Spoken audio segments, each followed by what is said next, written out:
안녕하세요. 구약스터디입니다. 창세기 46장은 야곱과 그 가족이 애굽으로 이주하는 이야기입니다. 애굽 이주 이야기와 함께 이스라엘 역사에서 족장 시대는 끝납니다. 처음에 애굽으로 이주한 야곱의 후손들은 한 가족 단위의 방문으로 시작되었지만 이 방문이 큰 민족을 이루게 됩니다. 야곱 가족의 애굽 이주는 아브라함이 갈대아 우르를 떠나 가나안으로 온 사건만큼 중요합니다. 어머니 리브가의 과보 속에 자란 야곱의 파란만장한 인생 여정이 브엘세바에서 시작되었습니다. 여기가 헤브론이고 여기가 브엘세바입니다. 그리고 동일한 장소에서 하나님의 계시와 함께 마무리됩니다. 하나님의 목소리는 모세가 출현할 때까지 400년이 넘는 기간 동안 공식적으로 들리지 않을 것입니다.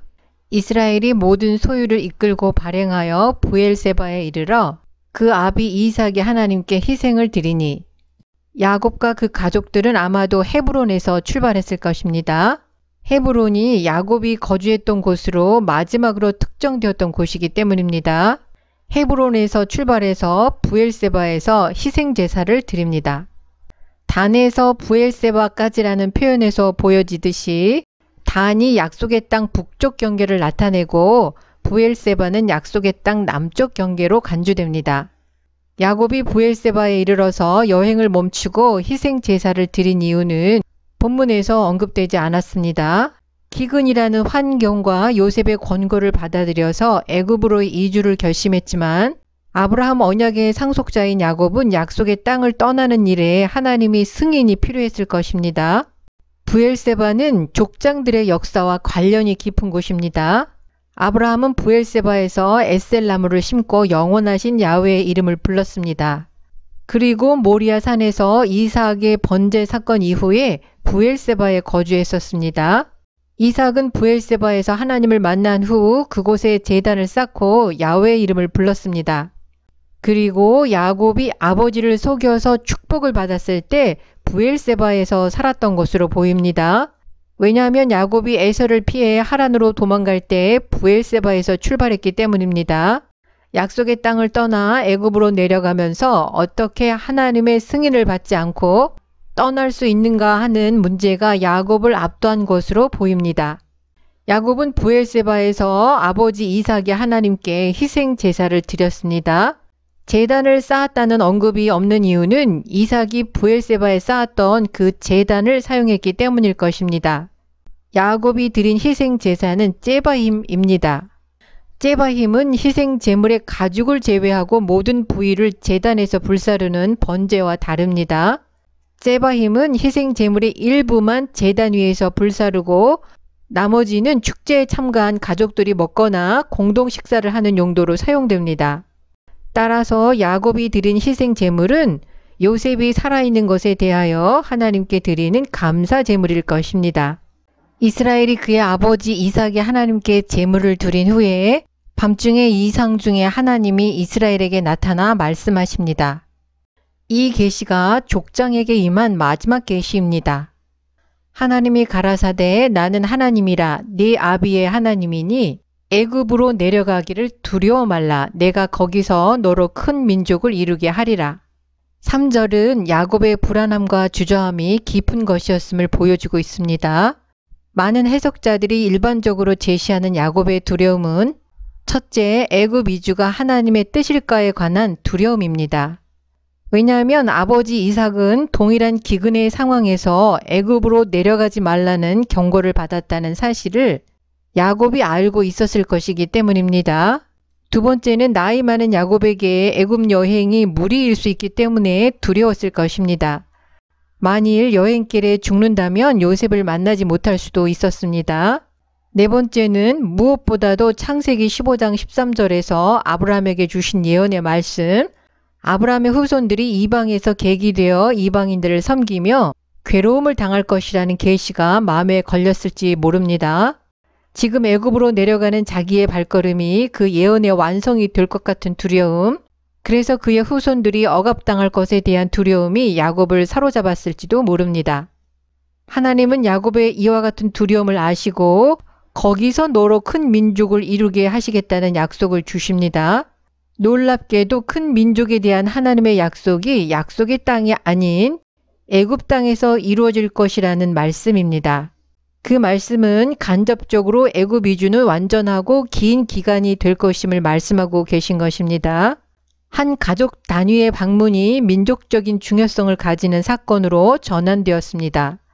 애굽은 역사에 대한 하나님의 커다란 계획 속에서 예정된 장소입니다. 더구나 하나님이 야곱과 함께 애굽으로 내려가시기 때문에 야곱은 두려워하지 말아야 합니다.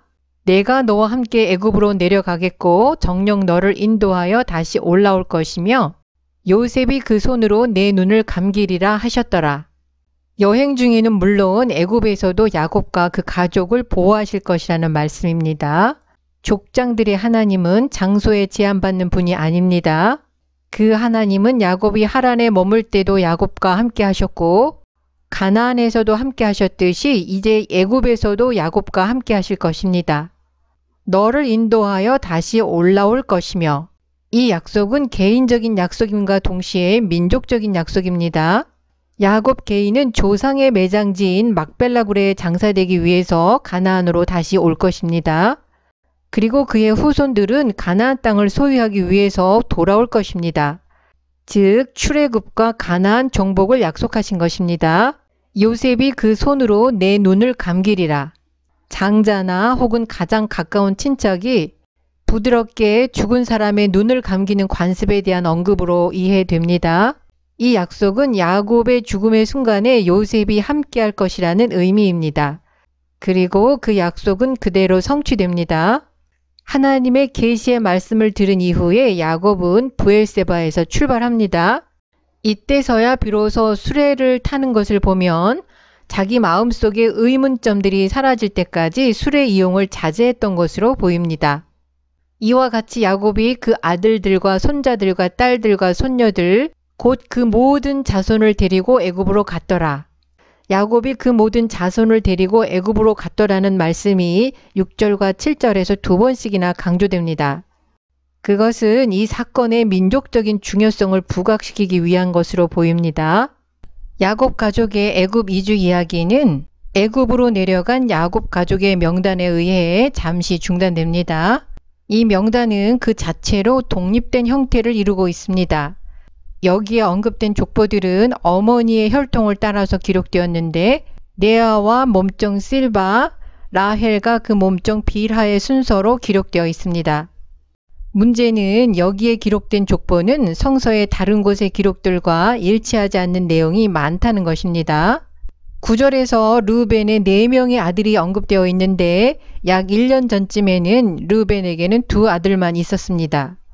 12절에는 유다의 손자 2명이 언급되어 있습니다. 그런데 유다가 다말과의 사이에서 베레스와 세라를 낳은 지 얼마 안 되기 때문에 이 시점에 베레스의 아들, 즉 유다의 손자가 있다는 것은 불가능합니다. 한층 더 심각한 문제는 21절에서 베냐민의 10명의 아들이 언급되어 있다는 점입니다. 앞장에서 아직은 젊은 청년으로 묘사되는 베냐민의 이미지와는 일치되지 않습니다.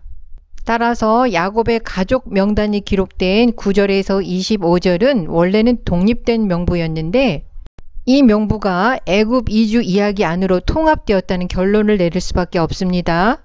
이렇게 이해하게 되면 위에서 제기된 문제들이 대부분 해결됩니다.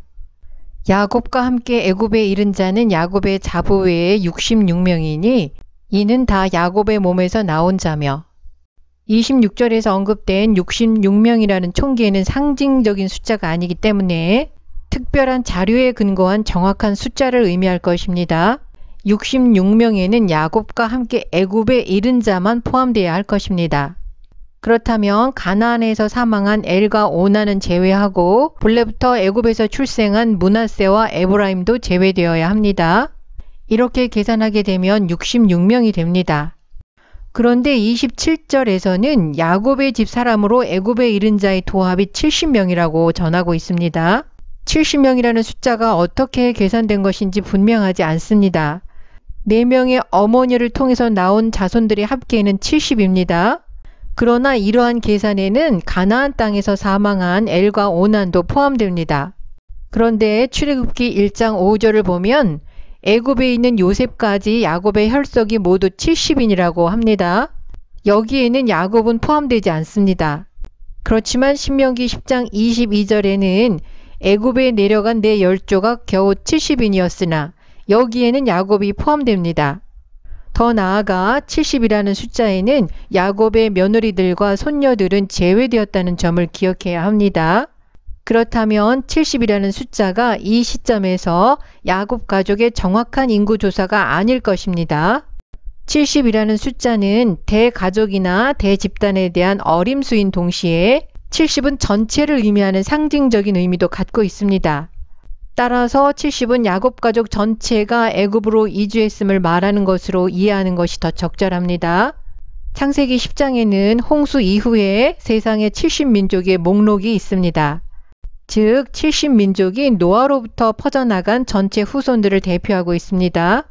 이렇게 70이라는 숫자를 상징적인 의미로 이해하지 않는다면 족보 명단에서 드러나는 문제점들을 해결할 수 있는 만족할 만한 방법이 없습니다. 중간에 삽입된 족보 명단을 제외하면 애굽 이주 이야기는 7절에서 28절로 이어집니다. 야곱이 유다를 요셉에게 미리 보내어 자기를 고센으로 인도하게 하고 다 고센 땅에 이르니 전에 말씀드린 대로 르우벤은 장자라도 나서지 않습니다. 요셉 이야기 안에서 두각을 나타내는 인물은 유다입니다. 야곱이 애굽 이주를 지휘하기 위해서 선택한 사람도 유다입니다. 유다의 부상에 대하여 더 알기 원하시는 분들은 위에 있는 추천 영상을 참고하시기를 권면합니다. 요셉이 애굽의 총리가 되었어도 아버지 앞에서는 자식일 뿐입니다. 요셉은 아버지를 공경하는 마음으로 고센에 도착한 아버지를 만나러 갑니다. 야곱과 요셉의 재회는 처음에는 아무 말도 없이 서로 안고 울기만 했습니다. 아버지를 안고 요셉이 흘린 눈물은 아버지를 향한 요셉의 애정에 참된 증거입니다. 요셉이 베냐민을 안고 울었다고 표현하고 있는 반면에 요셉이 아버지를 안고 얼마 동안 울었다고 표현하고 있습니다. 이것은 베냐민을 향한 마음보다 아버지를 향한 요셉의 마음이 더욱 깊다는 것을 보여주고 있습니다. 야곱은 죽기 전에 요셉을 보겠다는 소망이 이루어졌기 때문에 지금 죽어도 좋겠습니다. 그러나 야곱은 요셉을 만난 이후 17년을 더 삽니다. 하나님이 요셉을 애굽으로 미리 보내신 이유가 야곱의 자손들의 생명을 보존하고 그들의 후손을 세상에 두시기 위함이라는 요셉의 말은 그의 소명이기도 합니다. 이제 요셉의 관심은 가족들이 애굽에 안전하게 정착하는 것입니다. 요셉은 자기 가족들을 보살펴서 하나님께서 그들을 구원하실 때까지 애굽 땅에서 번성하게 해야 할 책임이 있습니다. 요셉은 고센 땅에 그의 가족들이 정착할 수 있도록 준비하겠다고 말했지만 바로가 애굽으로 초청하는 말에는 정착할 장소가 구체적으로 특정되어 있지 않았습니다. 요셉은 고센에 가족들이 정착할 수 있도록 분명하게 애굽 왕실의 승인을 받아야만 했습니다. 그래서 요셉은 그의 형제들이 바로를 만날 때 해야 할 일들을 미리 치밀하게 준비합니다. 요셉은 바로가 직업을 묶거든 목축하는 자라고 말하도록 준비시킵니다. 그 이유는 목축은 애굽 사람들이 혐오하는 일이기 때문입니다. 이것은 애굽 사람들이 목축하는 사람들을 사회적으로 낮게 평가하고 가까이 하기를 꺼려했다는 것을 의미합니다. 나일강을 기반으로 하는 농업이 애굽 사회의 기반이었습니다. 애굽인들은 나일강의 주기적인 범람을 통해서 비교적 쉽게 농사를 지을 수 있었습니다. 그래서 농사에 비해서 상대적으로 어려운 목축은 애굽인들에게 사회적으로 낮게 평가되는 일이었던 것 같습니다. 그러나 이러한 이유 때문에 이스라엘 사람들은 애굽인들과 분리되어 살 수 있었습니다. 그 결과 하나님의 약속의 백성으로서의 정체성과 소명을 보존하고 전달할 수 있게 되었습니다. 다른 한편 32절에서 요셉이 바로에게 자기 형제들이 가축대를 이끌고 왔다고 강조하는 것은 애굽에 경제적인 부담을 주지 않아도 된다는 점을 암시함과 동시에 가축 때문에 좋은 목초지가 필요하다는 점을 전달하고 있는 것입니다. 요셉은 바로에게 목축을 업으로 하는 그의 형들이 정착할 곳으로 고센 땅이 가장 적합한 곳임을 지혜롭게 전하고 있는 것입니다.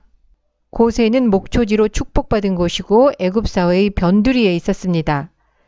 이렇게 해서 이스라엘은 애굽 사회와 분리돼서 큰 민족을 이루게 될 것입니다. 창세기 46장의 메시지는 첫째, 족장들에게 약속하신 큰 민족의 약속은 약속의 땅이 아니라 애굽 땅에서 성취된다는 것입니다. 하나님은 장소에 매여 있는 분이 아닙니다. 자신이 창조한 모든 곳에서 복을 주시고 약속을 이루신다는 것을 보여주고 있습니다. 두 번째, 야곱의 몸에서 난 자손 모두가 애굽 이주에 포함되었음을 강조하는 것은 하나님의 구원의 대열에 야곱 공동체 전체가 포함되었음을 의미하고 있습니다. 오늘 영상은 여기서 마치겠습니다. 시청해 주셔서 감사합니다.